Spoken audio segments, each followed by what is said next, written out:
오늘은 그 안면거상술 절개선에 대해서 알아보겠는데요. 그 안면거상술은 절개거상술이라고 할 정도로 이제 사람들이 인식을 하는데, 거상이라는 건 원래 절개를 해야 되는 거거든요. 이제 절개를 안 하는 게 특이한 건데, 절개에 대한 거부감이 많아요. 그러니까 우리가 쌍꺼풀이라 하면 절개를 하더라도 그 쌍꺼풀이 접히는 곳에 생기기 때문에 좀 부담이 없고, 주로 성형외과에서 하는 절개의 위치가 흉이 잘 안 보이는 위치에 최대한 생각을 많이 해서 하긴 하거든요. 근데 안면거상술이라 하면 이제 절개가 선이 좀 크고 그 다음에 위치가 잘 보일 거라 생각을 해서 많이 걱정을 합니다. 그래서 오늘은 그 부분에 대해서 설명을 하려고 합니다. 안면거상술 절개선은 이제 최근에 이제 크게 두 가지로 나눌 수가 있어요. 처음에 나왔을 때는 절개선이 약간 요렇게 한 10년 전에만 해도 사실 귀 완전 모서리가 아니고 조금 앞으로 가는 선생님도 많았어요. 근데 요즘에는 그런 분들은 사실 거의 없고, 요 머릿속에서 약간 이렇게 해서 요 귀의 커브를 따라 돈다고 생각하시면 되거든요. 요렇게 귓바퀴랑 얼굴이 이렇게 만나는 그 접히는 부분이 있어요. 그래서 생각보다 많이 안 보이는데 요렇게 여기 숲 근처까지 가서 꺾어요. 그러면 어떻게 될까요? 좀 덜 보이겠죠?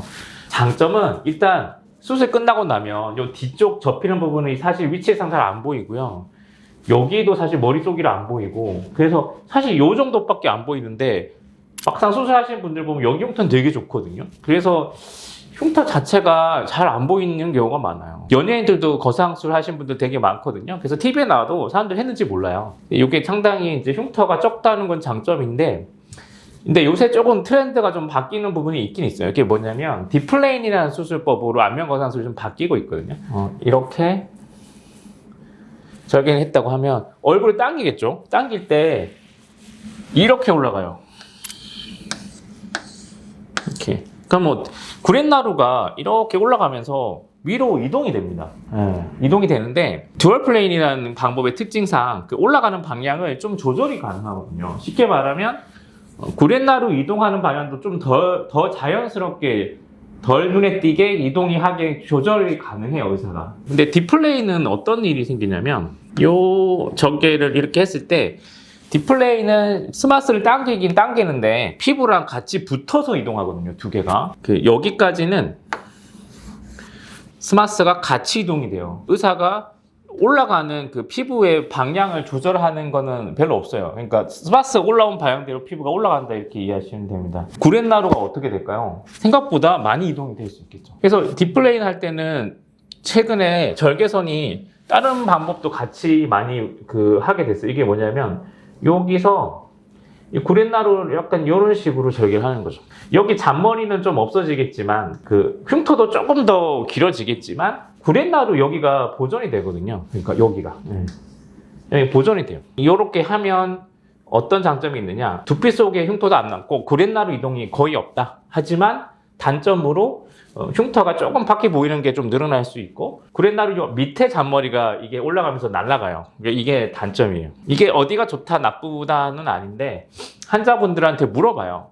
환자분, 이게 수술 절개선이 두 가지가 있는데 하나는 두피로 올라가고 하나는 구렛 헤어라인 앞으로 가는데, 두피로 가면은 구렛나루가 좀 이동되긴 하지만 흉터가 좀 덜 보이고, 앞으로 가면 구렛나루 이동은 거의 없지만 잔머리가 좀 밑에 날아가고 흉터가 좀 더 보일 수 있다, 이렇게 미리 설명을 하고 환자분한테 선택을 하게 하는 거죠. 실제로 남자분들이 더 여자분들보다 구렛나루 이동이 민감하거든요. 그래서 남자분들은 좀 반드시 물어보고 있는 편입니다. 이게 한 달째 흉터거든요. 근데 자세히 보시면 요렇게 여기 흉터가 이렇게 빨간색하게 보이죠.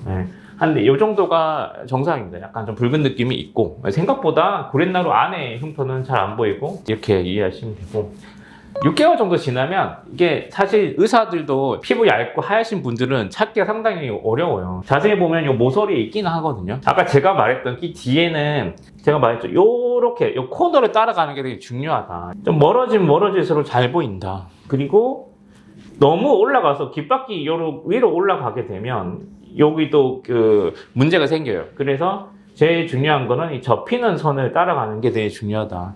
그리고 여기서 좀 가다가 꺾어버리는 경우도 있는데, 이건 옛날 방법인데 이게 흉터 많이 보여요. 그래서 최근에는 이거를 최대한 올려서, 그러면 웬만해서는 안 보이거든요. 여기서 그냥 들어가게 한다.